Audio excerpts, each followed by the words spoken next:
Hello again, everyone. Edwin Learnard back once again. In this YouTube astrological segment, I'm going to be talking about astrology and the death of Keith Hufnagel. He was a pioneer, a skateboard legend. He had designed some new kind of clothing and sneakers, I believe, and obviously showed a lot of ingenuity, very strong pioneering spirit. I'm going to be taught. He passed away due to brain cancer. He's only 46 years old. The birth date I got online is January 21st, 1974. Born in New York, New York. And want to talk about some transits and natal placements in his chart that may have contributed astrologically, sadly, to his passing. The first thing I want to do, though, is I want to offer my condolences and prayers to the friends and family members of Keith Hufnagel. I honestly had not heard of him until this time. I may have heard of him in the past and had forgotten. But the thing is, again, skateboarding legend, pioneer, I'm sure. With all this Aquarius energy, I'm sure he had some innovative moves as far as his skateboarding goes. He has, in his chart, again, born January 21st, 1974, New York, New York. I couldn't get the time of birth because I couldn't find I actually couldn't find anything with his natal chart, period, online, so I figured that the time of birth was likely not available. The thing is, though, I had to improvise once again and do a solar/sunrise chart in which I put the sun at the same point as the ascendant in the chart. Now, it puts his sun at 1 degree Aquarius, and when you're going by degrees, based on the solar sunrise time, you get 1 degree Aquarius as his sun sign. Now, the thing is, when you look at like 0 to 1 degrees of fixed signs, I would say especially, I see them as points of very strong permanence, of really about once what starts ends, what actually what begins stays continually, and perhaps forever until that person passes. Now with him, it was really about being a pioneer, and I don't know what he was doing in the latter few years or whatever leading up to his passing, but I'm sure he was still doing a lot of creating and doing things that were very ingenious, connected with his line of clothing that he had produced.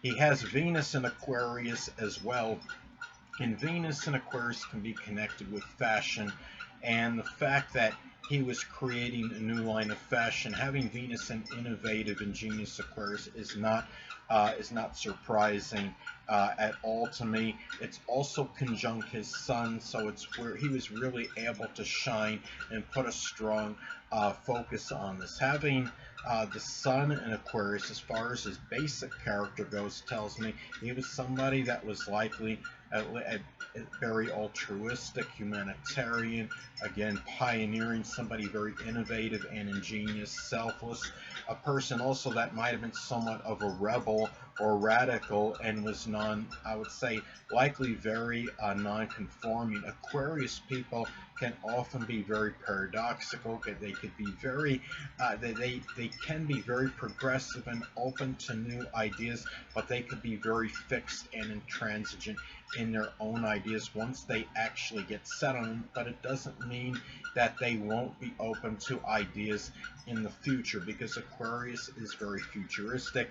He has his Mercury in ingenious Aquarius very well placed. I understand Mercury in Aquarius is not considered to be exalted or in its dignity, but it's a very good placement because it can show a lot of very innovative, ingenious thought process, very progressive in thinking, future oriented, and also too being able to speak a very clear, perspicacious manner. I'm sure all that Sun in Aquarius and having that Mercury in Aquarius as well, I'm sure he was somebody that had very good reasoning power and made whatever new ideas, concepts he may have had, especially I guess connected with his clothing line, was readily understood, and there was really not a lot of confusion or ambiguity connected with it. And The thing, also, he had his moon is in Capricorn, so it's not surprising. When you're talking about the sun and the moon in astrology, I don't know his ascendant, so I don't know what's flavoring his sun and moon energy. But having the sun in Aquarius, that's your basic character, your inner character, who you truly are. Obviously, one again. Was somebody that was very, sure, very innovative, very ingenious, and was able to bring that energy, being the moon in Capricorn, into his ambitions, and having the moon in career related matters. Now, having the moon in Capricorn too, the moon in astrology can be about how one would like to be publicly recognized, and the fact that his moon is in Capricorn tells me that could be somebody that was actually very professional, ambitious, serious, had certain structure and discipline, and somebody that was able to really be very career oriented. What's very interesting is that he has the sun in Aquarius, which is very unorthodox, but on a subconscious level, it tells me he was likely a little bit more conventional. So you have to, obviously look at that when you're looking at the whole chart. But his basic character, sun in Aquarius, obviously somebody that was likely very unconventional. But the moon in Capricorn shows, at least on a subconscious level, he was likely a lot more cautious, a lot more conservative and premeditative than the typical, than his sun in Aquarius would actually is projecting more on a conscious level. So there is a little bit of an odd difference between his sun and his moon energy. Now, the thing about this is when I look at his chart as well, and he has Neptune Neptune in Sagittarius in the 11th house in the solar sunrise chart, making a sextile to his sun. So it's not surprising he was able. Neptune in Sag in the 11th house can manifest by itself and could be attaining dreams, something associated with sports that was a goal or aspiration, and making that. And making the sextile to the sun shows very good drive and motivation in order to do that. As Neptune also makes a sextile aspect to his his Venus in Aquarius, so it's not surprising. I'm sure he was making very good money in connection with this. Another thing that I'm looking at too, I'm looking at his stellium, a series of conjunctions in Aquarius, starting out with the Sun, then Venus, then Mercury, and then Jupiter. And as I've spoken about in previous videos, when you look at a stellium, series of conjunctions in astrology, you break it down, dissect it very systematically.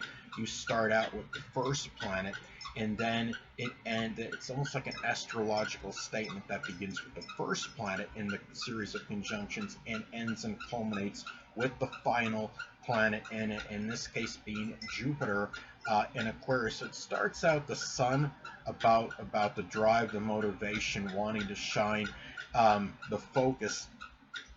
Then Venus is the next planet. That is about clothing in this case. That could be, maybe it was somewhat unorthodox, very unique. And then Mercury also adding some brain power to this and being able to communicate this very well. And the fact that Jupiter is the end planet, and it's interesting because Jupiter could be about prosperity, and given that this is Aquarius energy, this was done in a very unique and original manner. But sadly, though, when I'm looking at the chart, as far as him going now to the transits and natal placements that can be tied in sadly with his passing. Well, the first thing, I say he's got Mercury, in the solar sunrise chart in this first house. Mercury can be associated with the brain, and being in the first house, sometimes that can manifest in some issues, physically with, as far as the brain goes. Now, the first house in astrology also corresponds with the brain. He has Jupiter in Aquarius in the first house. And Jupiter can be connected with things that are cancerous. He did die of brain cancer.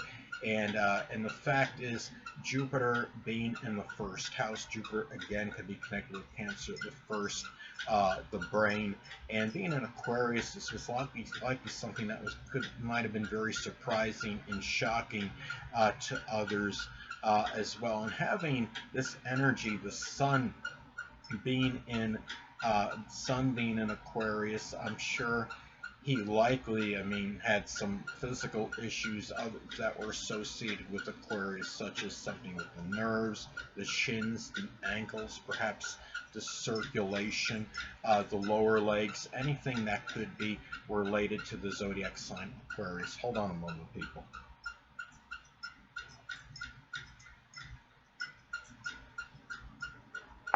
Sorry about that, I'm back.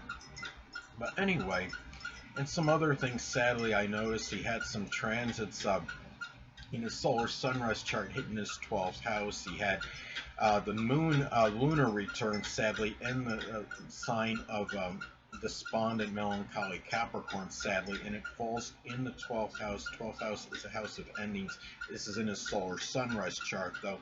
He also had and also to the 12th house rules hospitalization. Now, I don't know if he 100% if he was in a hospital and not when he passed away, but it wouldn't surprise me if he was. He also has transit Pluto in the solar sunrise 12th house, which could be an indicator of a death in a hospital. Transit Jupiter was also and Capricorn also in the 12th house as well, and Jupiter again can have a connection with things that are cancerous, and being in the 12th house of hospitalization and also a house of endings as well. Now, another thing I noticed too in his chart is that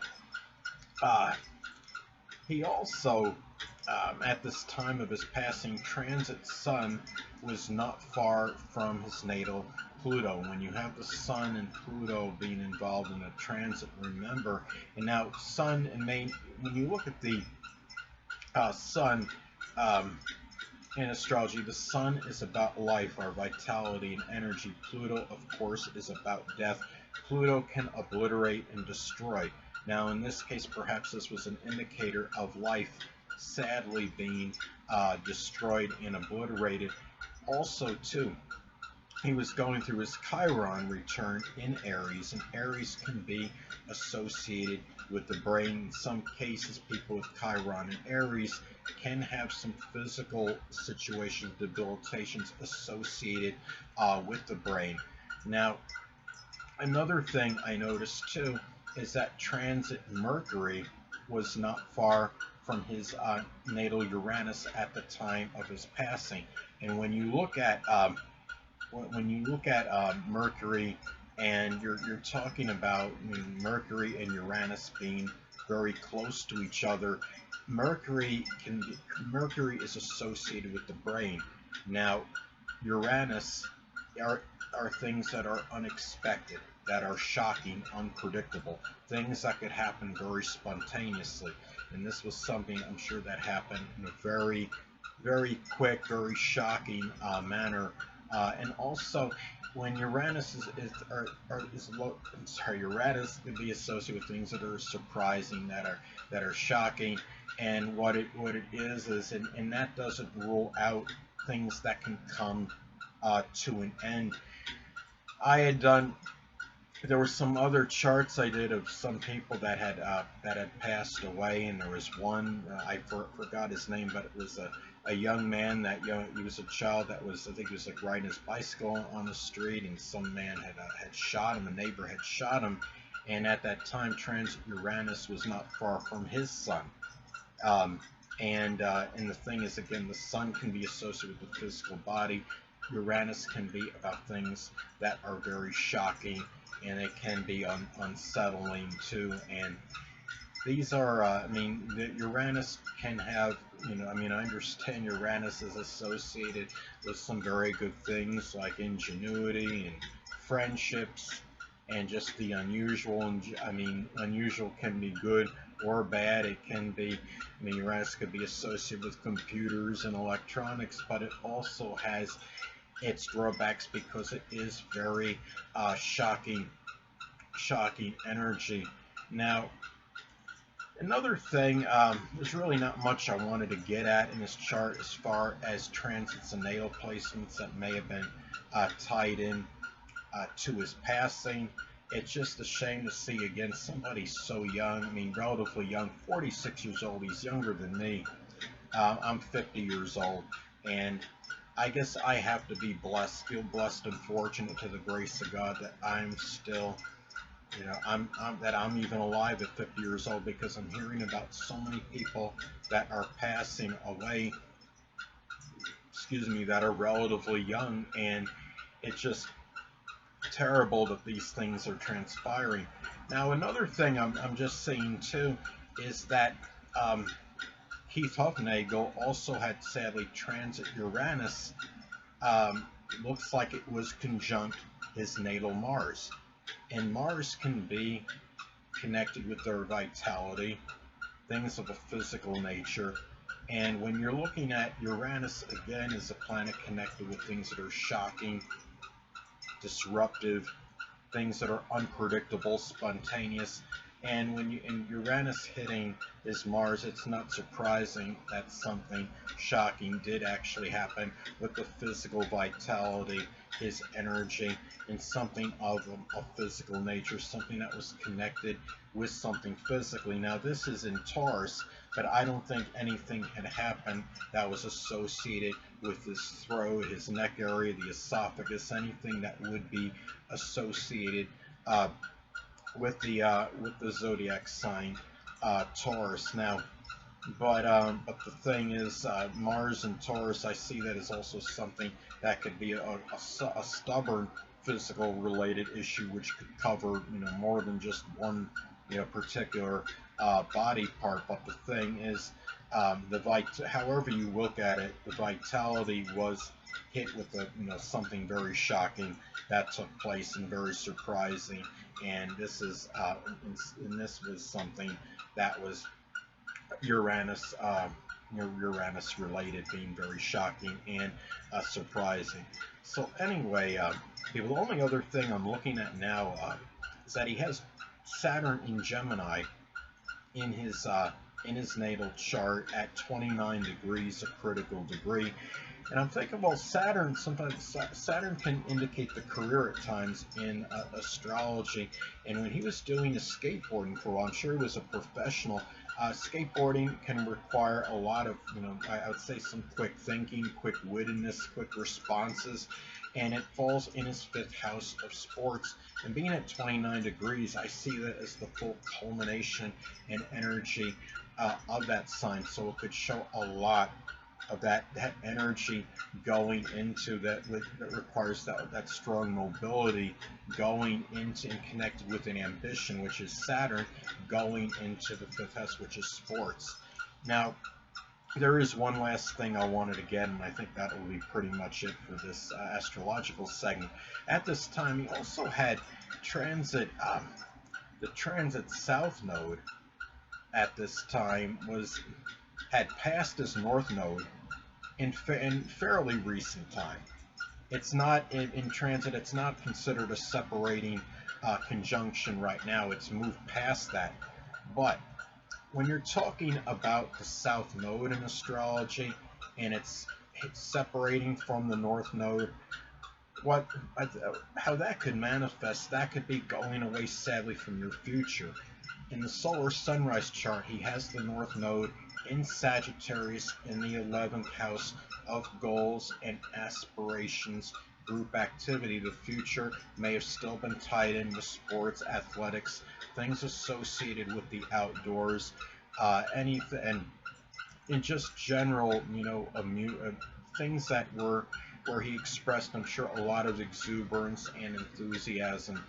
And the thing is, the fact that it's going away, sadly, could be an indicator of that was a time in his life that was going to be passing. And sadly, this it was the death is what happened, and that's why that future had ended. So anyway, that's pretty much it as far as this YouTube astrological segment goes. And until next time, people, Edwin Learnard saying stay well.